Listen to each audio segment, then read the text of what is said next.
तो गाइस मैं हूं अंकित और आप दिख रहे हैं रेसलिंग फैंस नेटवर्क। शुरू करते हैं गाइस अपनी बात को हम लोग सबसे पहले विंस मैकमैन से। तो भाई फाइनली विंस मैकमैन की डॉक्यू सीरीज डॉक्यूमेंट्री लाइव हो चुकी है नेटफ्लिक्स के ऊपर।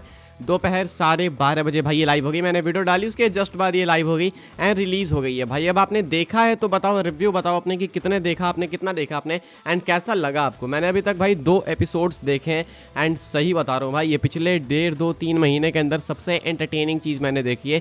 इतनी सारी चीज़ें मालूम चल रही है, इतनी सारी चीज़ें। मैं स्पॉइल किसी के लिए अभी यहाँ पे करना नहीं चाहूँगा। अगर आपने नहीं देखा तो नेटफ्लिक्स पे जाके देखो, अगर आपने देखा है तो रिव्यू बताओ कि आपको अभी तक कैसा लगा एंड कितने एपिसोड्स आपने अभी तक देख लिए ये बताना।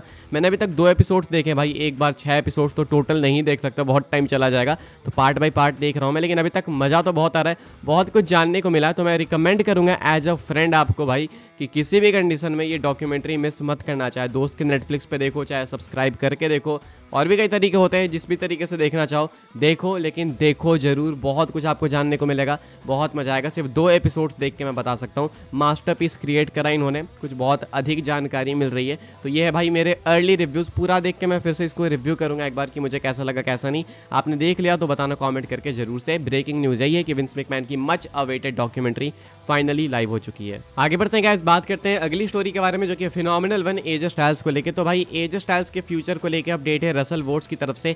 तो बैकस्टेज पास के अंदर भाई रसल वोट्स ने अपने Q&A के अंदर एजे स्टाइल्स के फ्यूचर के बारे में कमेंट करा एंड ये सिर्फ उनके ओपिनियन से, लेकिन स्टिल यू नो भाई हमसे ज़्यादा ही है बेटर। तो मैं आपको बता देता हूँ कि क्या है उनका कहना। एजे स्टाइल्स वाला क्वेश्चन आप में से किसने पूछा था भाई, कमेंट करके बताना, ठीक है। तो एजे स्टाइल्स के फ्यूचर के बारे में कहना है रसल वोट्स का कि एजे स्टाइल्स अब धीरे धीरे आपको फेड अवे होते हुए दिखेंगे WWE से, यानी कि धीरे धीरे एजे स्टाइल्स अपना रास्ता बना रहे, निकलते जा रहे हैं। ऐसा नहीं है कि एजे स्टाइल्स सिर्फ खुद ऐसा करना चाहते हैं, WWE भी उनको टाइम दे रही है कि ठीक है भाई अब आप धीरे धीरे जा सकते हो। मतलब एजे स्टाइल्स का करियर अब धीरे धीरे एंड की तरफ जा रहा है। कहना है रसल वोट्स का इस Q&A के अंदर कि एजे स्टाइल्स अब आपको एक पार्ट टाइमर के तौर पे ही देखने को मिलेंगे। ऐसा अब नहीं हो सकता कि एजे स्टाइल्स साल भर रोड पे हैं, यानी कि WWE के साथ घूम रहे हैं, ट्रैवल कर रहे हैं, compete कर रहे हैं, वो इम्पॉसिबल है। अब एजे स्टाइल्स अपने कुछ आखिरी दिनों के अंदर है रेसलिंग करियर के एंड एजे स्टाइल्स आपको धीरे धीरे रिटायरमेंट की तरफ जाते हुए दिख भी रहे होंगे। पार्ट टाइमर के तौर पे compete करेंगे आने वाले टाइम के अंदर, धीरे धीरे फिर और भी ज़्यादा पार्ट टाइमर हो जाएंगे एंड उसके बाद रिटायरमेंट ले लेंगे। तो एजे स्टाइल्स भी अब धीरे धीरे अपने अंत की तरफ पहुंच रहे हैं। अब क्वेश्चन ये है भाई कि कितना टाइम बचा, अभी इसका आंसर एग्जैक्ट नहीं पता कि एजे स्टाइल्स के करियर के अंदर कितना टाइम बचा है कितना नहीं, लेकिन इतना तो कंफर्म है भाई कि बहुत कम टाइम बचा है। इवन एजे स्टाइल्स ने अपने किसी इंटरव्यू के अंदर इस चीज़ को हिंट भी करा था, तो इतना मैं आपको बता सकता हूँ। बाकी अब आपसे मेरा क्वेश्चन है कि एजे स्टाइल्स को आप किसके अगेंस्ट कंपीट करते हुए देखना चाहोगे रिटायरमेंट मैच के अंदर, एंड आप क्या चाहते हो कि एजे स्टाइल्स कब रिटायर हो, क्या होनी चाहिए वो परफेक्ट टाइमलाइन, ये भी आप कमेंट करके बता सकते हो। आगे बढ़ते हैं गाइस, बात करते हैं अगली स्टोरी के बारे में जो कि मोटर सिटी मशीन गन्स को लेकर। तो भाई NXT के अंदर मोटर सिटी मशीन गन्स का क्या रोल होने वाला है वो मैं आपको बता देता हूँ। ये भी अगेन रसल वोट्स की तरफ से ही अपडेट है भाई, इन्होंने अपने Q&A के अंदर आंसर करा इस क्वेश्चन का। कहते हैं कि जी हाँ ये कंफर्म है कि मोटर सिटी मशीन गन्स यानी कि MCMG WWE के साथ साइन कर चुका है एंड आपको NXT में ही कंटिन्यू करते हुए दिखेंगे, मतलब NXT में आते हुए दिखेंगे। लेकिन इसके अलावा भी उनका भाई कुछ तो रोल होने वाला है WWE के अंदर, ऐसा कहा है रसल वोट्स ने। इनका कहना है कि WWE उनको यूज़ करने वाली है नए टैलेंट्स को ट्रेन करने में भी। काफ़ी भाई इनको एक्सपीरियंस है इस बिज़नेस का, काफ़ी टाइम से भाई। एलेक्स सैली एंड 7 नाम है इनका जो दूसरे वाले हैं, तो दोनों को काफ़ी एक्सपीरियंस है लेजेंडरी टैग टीम में। यही तो मैं कह रहा था कि मुझे समझ नहीं आ रहा कि WWE इनको NXT में क्यों डाल रही है। इसलिए नहीं कि NXT बेकार है, ऐसा कुछ नहीं।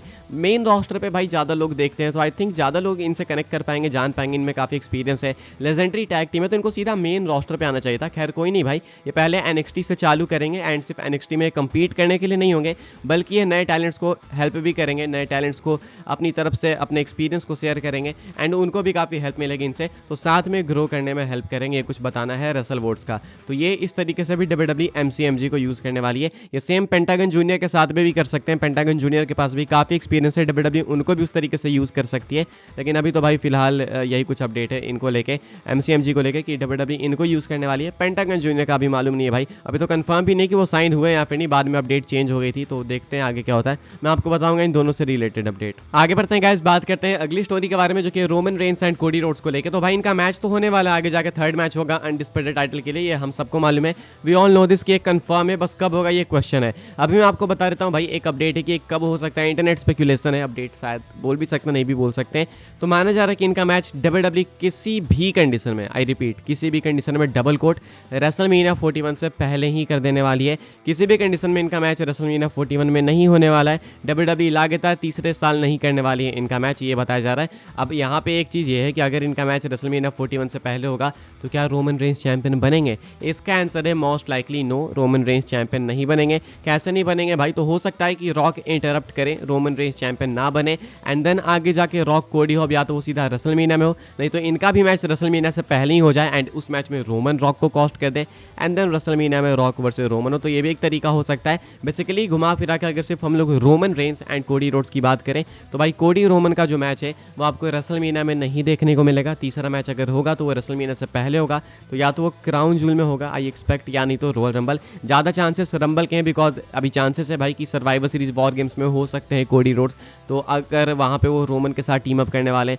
सो आई डोंट थिंक उससे पहले डब्ल्यूडब्ल्यूई इनका मैच करा देगी रोमन से, तो उसका भी कोई सेंस नहीं बनेगा। तो इसलिए सबसे ज़्यादा चांसेस भाई मोस्ट लाइकली जो है चांसेस वो रॉयल रंबल 2025 के हैं कि वहाँ पे रोमन रेंस चैलेंज करेंगे कोडी को अनडिस्प्यूटेड चैंपियनशिप के लिए एंड वहाँ पे शायद रॉक आके कॉस्ट कर देंगे एंड रोमन रेंस चैंपियन नहीं बन पाएंगे। ये कुछ है भाई अपडेट इस चीज़ को लेके। आगे बढ़ते हैं गाइस, बात करते हैं हम लोग अपनी नेक्स्ट एंड फाइनल स्टोरी के बारे में जो कि है स्मैकडाउन को लेके, यूएस नेटवर्क को लेके। तो भाई अभी तक हमने एक अपडेट सुनी कि स्मैकडाउन आगे आने वाले टाइम के अंदर 3 घंटे का हो सकता है एंड ये टेम्पररी चेंज होगा 6 महीने के लिए, जनवरी, फेब, मार्च, अप्रैल, मई, जून तक के लिए स्मैकडाउन यूएस नेटवर्क पे अगले साल 3 घंटे के शोज प्रोड्यूस करेगी। उसके बाद ये वापस 2 घंटे पे चले जाएंगे, लेकिन जब ये 2 घंटे पे जाएंगे तो उस टाइम मंडे नाइट रॉ नहीं रहने वाली है यूएस पे। मंडे नाइट रॉ तो खैर भाई अगले साल स्टार्टिंग से ही नहीं रहेगी। अब ऐसे में भाई बताया जा रहा है, एक अपडेट का ये कहना है कि जो अपनी यूएस नेटवर्क है वो डब्ल्यूडब्ल्यूई को बहुत सारे पैसे देने को तैयार है स्मैकडाउन को 3 घंटे का ही शो बनाने के लिए। अब हमें तो भाई देखो व्यूअरशिप कमाती है तो लगता है कि अरे भाई 1.3 आई 1.4 आई, लेकिन यूएस नेटवर्क के लिए वो व्यूअरशिप बहुत है बिकॉज बाकी जो प्रोग्राम्स उनके नेटवर्क पे एयर होते हैं भाई